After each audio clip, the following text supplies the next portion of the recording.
let's talk about I Still Know What You Did Last Summer. I did not like this movie. I was hoping I would like it more than the first one, but I didn't. I just didn't. This one just really irritated the piss out of me. So I'm not gonna be happy. And you can tell right now how just annoyed I sound with this movie. And the more I thought about it at work, because I didn't want to review it right after, because I would sound more pissed off than I am right now. But the more I thought about it at work, I just got even more mad about this movie because the twist is just stupid, and it just I don't like this movie. If you're looking for a positive review, you're not gonna get it. So just click away right now and save yourself the heartache. All right. If you're a sensitive person who doesn't like to hear opposing thoughts and you don't want to hear people who don't share the same sentiment as you, just click away right now and just save me the trouble. All right. Just leave. But if you're willing to listen to someone who shares a different opinion, then stick around. All right. I'm going to explain why I don't like this movie. So, this movie takes place at like basically the same year, same month, like right after the events of the first one. So it's right after that, fake out dream sequence ending of the first one. It's right after that. It's still the same year. It's a year later after, the fisherman was, his body was gone.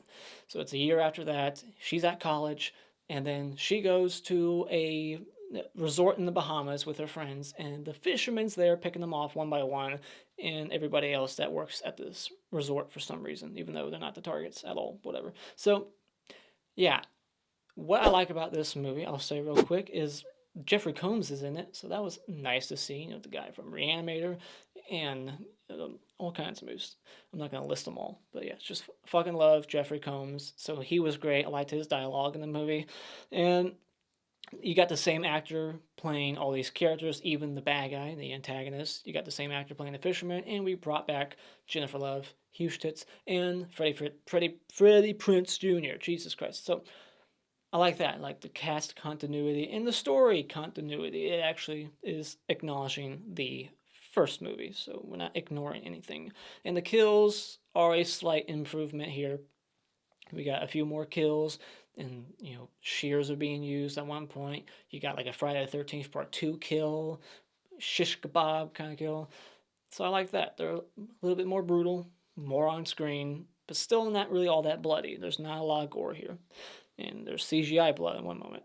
So yeah, didn't like that. And this movie also kind of took a risk with one of their twists. There's like 2 or 3 reveals in the movie, and one of them is banking on the idea that hopefully everyone watching the movie does not know this specific thing, because if you do, spoiler, like it would spoil the twist for you.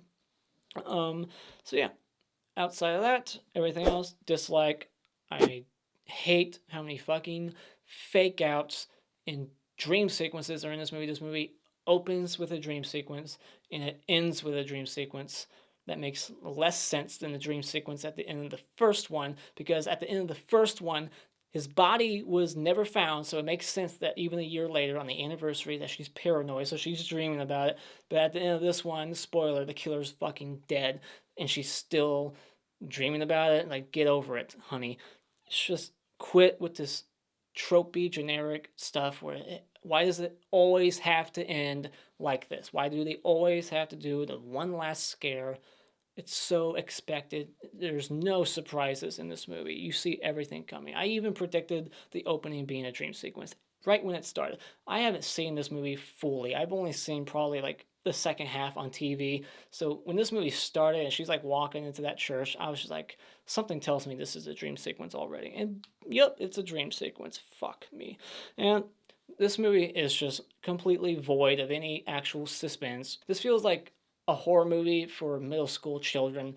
It's for the teenagers in like middle school.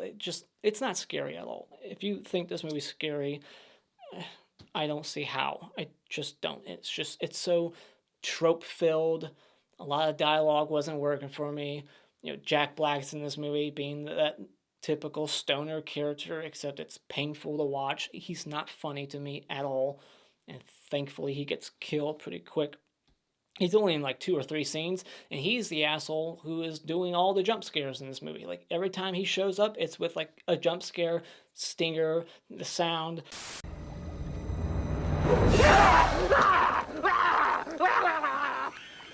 Damn it, man, you scared the shit out of me. This movie's just so boring. I couldn't stand anybody in the movie. I just wanted it to end. And it's so illogical, too. There's so many things that I'll get into here shortly that I just thought was so illogical. Like, they managed to outdo the trunk scene in the first one in this movie. They managed to do something else that was just even more ridiculous than that. And they even like bring back the whole "what are you waiting for?" like twice in this movie. You hear it said in the opening, and then later on in the movie, she's doing a different version of it, which is like "come and get me." It's like that's like the thing that they thought was so cool about the first movie, and they're like, we need to do that again. Let's put that back in here. I think the fans really like that. It's like, no, that's what the fans make fun of. It's stupid. That's why Scary Movie made fun of it. So yeah, I'm not gonna bitch any longer. I didn't like this movie. It bored me. It irritated me so much. Nothing was surprising. The kills, although better than the first one, that's not really hard to do. There's a little bit more kills in here, and maybe the acting's a little bit better than the first one, but it still was just such a letdown of a movie, and just gives 90s horror a bad name. This movie is just so awful to me. So when it comes to I still know what you did last summer, this movie to me was a huge waste of time. You know, real quick, they should have did like a season thing where like the next movie was called I Know What You Did Last Winter. Why didn't they do that? Like I Know What You Did Last Fall, I Know What You Did Last Spring. That should have been the gimmick there. That should have been the thing. So missed opportunity. All right. So it opens with a dream sequence like the first one, but what was confusing was like, okay, so this takes place right after the first one. Like right after. I mean that literally. Like this has to be like the same fucking week probably, right? So she has this dream, and we know she had that dream at the end of the first one. But there's a line in here where after she wakes up from the dream, she's walking with her new friend, and she's like, I thought the nightmares were over. I haven't dreamt in months. Well, bullshit, because you just dreamt at the end of the first one, and this takes place right after that. And then even the guy responds like, well, is it the dream about like the window, the mirror, the thing at the end of the first one? So he's acknowledging that dream that she had, that she told him about. So they're acknowledging that that dream was indeed a dream, and that was what happened at the end of the first one. It was a dream. So they're acknowledging that, but at the same time talking about how she hasn't dreamt in months, even though this takes place right after the first one. So that makes no sense. All right, moving on from that. His name is Will Benson. Benson. That's the twist later on. It was very silly. But I'm jumping way ahead there. So then we get the obvious fake out scare with her friend in her house trying to get the outfit. I don't want to dive for it. Jeez. It's like you knew it was going to be a fake out. It's like we're like 5 minutes into the movie. Did you really think that the fisherman was already in her house about to kill her? No. It's a friend. And then there's, just like in like the Halloween movies, there's like the impossible photo, just some still from the first movie of Sarah Michelle Gellar like on the parade. Like who took that photo? She's not even looking at the camera. Who took that photo and gave it to Jennifer Love Hewitt? Anyways, and then they get the phone call, and it's like, what's the capital of Brazil? And then even as I was watching the movie, I was like, Rio something? And then they're like, Rio de Janeiro, whatever it's called. And then I was like, yeah, I think that's what it is. Nope, I'm wrong. So this twist worked for me because I didn't know the fucking capital of Brazil. It's Brasilia. How lame. How it's like New York City, New York. So yeah, so then but if you do know that that's not the capital, boom, you're like, okay, well, this person on the phone is obviously the killer, and it sounds like a young white guy, and who's the only young white guy in their group? There's one of them. There's one person like they go to the island. There's nobody there. It's the off season, so we just got like these four people, and knowing the voice, you were like, okay, well, it's this guy. So if you knew the capital, all you gotta do is listen to the voice, and you're like, well, it's clearly this friend. So that was a risky move. Freddie Prinze Jr., he sees the car. The whole situation just looks shady. Like there's something wrong here. And then, the guy in the ground's clearly like wearing like a slicker. So it's like he should be cautious doing this. But no, he's going to park his car like a mile down the road. He's like, I'm going to go see what's up. But first, I'm going to park the car a mile down the road. So then when I'm over here and shit hits the fan, I got to run a mile back to my car to get back in. Why would you do that? That's just so stupid. And then another thing that's so stupid, I'm going to try not to say that word too much, but this movie is stupid to me. But he's getting chased by the killer, just like in the first one, and the killer won't go fast enough to just run his ass down and kill him, even though that's what he's setting out to do. That's what he wants to accomplish in this scene, is to kill him, but he doesn't. But Freddie Prinz, he's running down the center of the road. He's got a hill over here and like a forest right here. He could just run behind a tree and get out of the way. But he just keeps running down the road, and eventually he runs and jumps over like the guardrail and knocks himself out, and the killer never checked his body. The whole point was to kill him. So why wouldn't the killer get out of the car, get to Freddie Prinze Jr., who's knocked into like a coma almost, he's unconscious down there, go down there and hook him. He's dead. And then now you can move on and you can go to the island to team up with your son. It made no sense to leave him alive. What the hell is the point? Yeah, the other friend, he gets the hook in the jaw, just like in the first movie, so we got a repeat kill. There's not a whole lot you can do with the hook, I guess, But, do something else. In the eye, maybe, do that. That would be gory. But whatever. So, they have to take the boat to the Bahamas. I guess they're on an island next to the Bahamas, because there's airports at the Bahamas, I believe, right? You can take a plane to the Bahamas, but they have to go, like, there by plane, and then they got to take a boat to a smaller island, I guess, within the Bahamas. It's a part of the Bahamas technically, but it's like a smaller island, so they're like all isolated out there, which makes a good setting for a horror movie. The isolation, there's no escape. And you got the whole storm that kicks in, so they can't escape by boat even, because the boat will tip over and shit like that. The storm's keeping them there. So I like that aspect, I guess. Makes sense. And, Jeffrey Combs is like the hotel clerk, so that was cool to see him. And then, they explain that they're there by themselves because it's off season.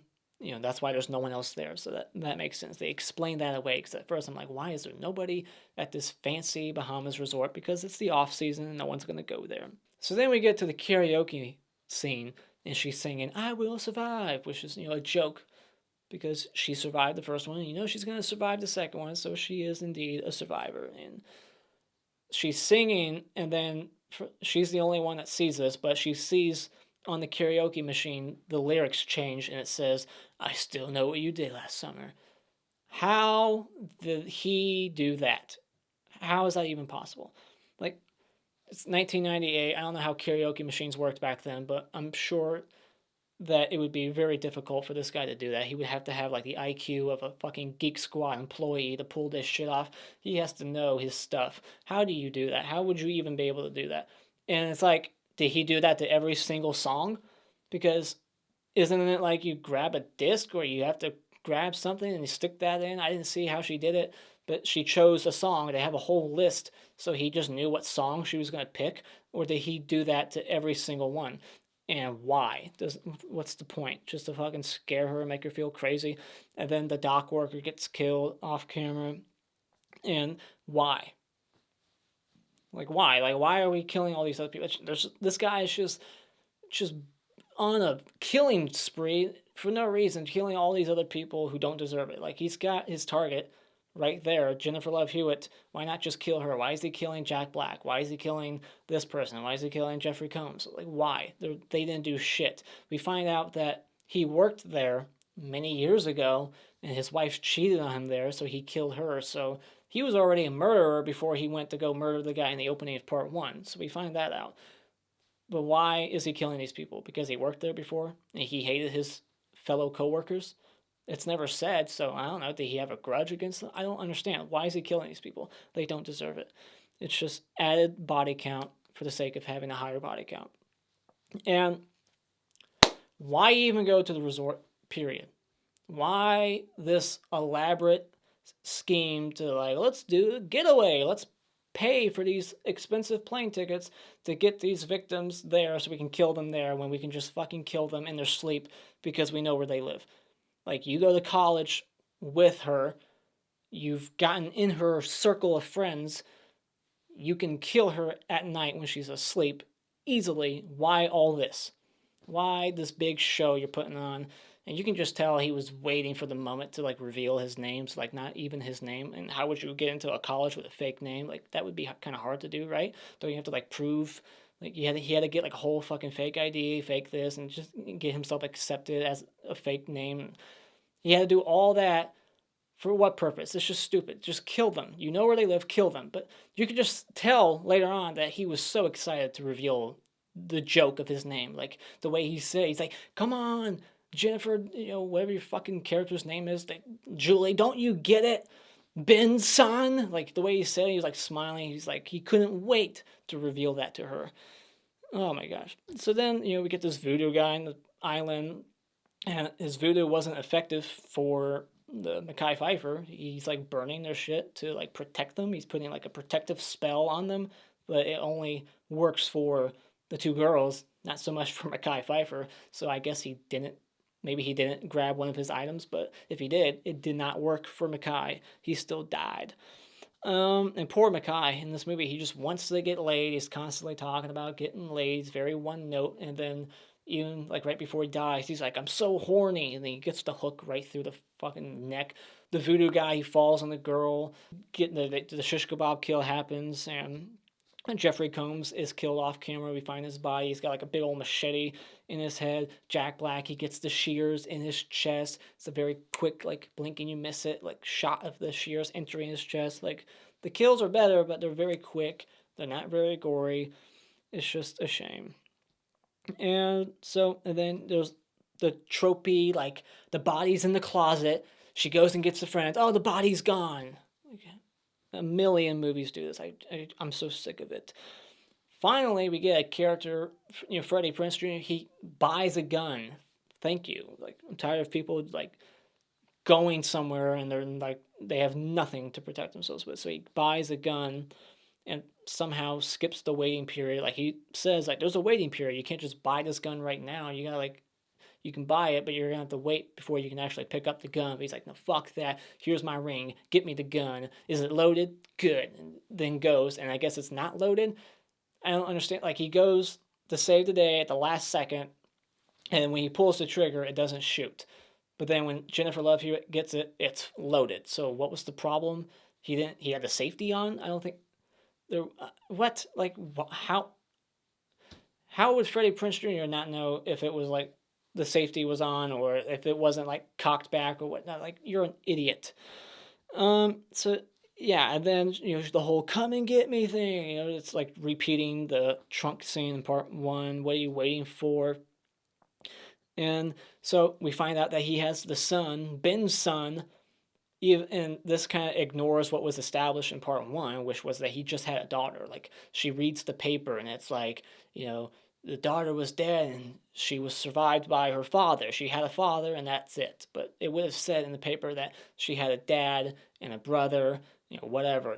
But it just completely skipped out on the fact that she had a brother conveniently so that she would never know that she had other relatives. And then there's like this tanning bed scene, which I also thought was just really silly. Okay, so like she is trapped in it, but couldn't she just like slip out the side? They didn't really do a good enough job establishing like how exactly she was stuck in there. Like there was nothing shown on that side. She could have just climbed on out, but no. And then like they go in there and instead of just like turning the nozzle to the left, the knob to less hot, they just get a weight and they break it open and like break this like $5,000 piece of equipment. It's like you're gonna have to pay for that tanning bed now, you idiot. Like why would you do that? Why wouldn't you just turn it off so that she's not burning to death anymore and then go find a knife or something or tell her to fucking scoot out the top and grab her from there? I mean, that scene was just so ridiculous. So Jennifer Love Hewitt, she gets an axe to protect herself, and this is before she finds out that, Ben's son is the killer also. She gives him the axe for some reason. Like, what? Another weird decision. Like, I trust you with the axe. You can protect me with it. I can't protect myself. Like, again, stupid. And then I love how she's like, "Tell me why. Tell me. I need the explanation. I need the James Bond speech. Please give it to me. I saw it in Scream. I love it. I need you to give me the speech." And then his speech is like one sentence. He's just like, "Don't you get it, Ben, son?" So I like that his speech was really short. He didn't go on this huge tirade and like explain everything. He's just like, you think you can get away with murder? My name's Ben Son, motherfucker. Ben Son, you get it? Oh my gosh. So, and then I guess it's an 8-bullet revolver instead of a 6-bullet revolver because clearly 8 shots were shot. And he falls into the grave after he accidentally kills his own son. So, haha. And then that's really it, right? So, as they're walking back to the resort, it quickly goes from like nighttime and storming, like the storm of the century, to like daytime, no storm at all. So it took like all night to walk from the grave to the resort. Okay. and and then we get the fucking end dream sequence. It has to be a dream because the guy's dead. D-E-D. Dead. I know that's not how you spell it, alright? Don't fucking comment. So, but yeah, like the fisherman's like grabbing her leg. The end, as Freddie Prinze Jr. is like, "I love my toothbrush. It's so great." That's something that no man's ever said in his life. I bet there was like an outtake where he starts like sucking on it like it's a dick because that's how much in love he is with that toothbrush. "I love the toothbrush. It's so great." And those are my thoughts on I Still Know What You Did Last Summer. Let me know what you thought about it in the comments below. And as always, if you like what you've seen here, you can hit this like button and become a subscriber today just by clicking on my cartoon face in about 5 seconds. And until next time, remember, it's just an opinion. Don't get butthurt about it.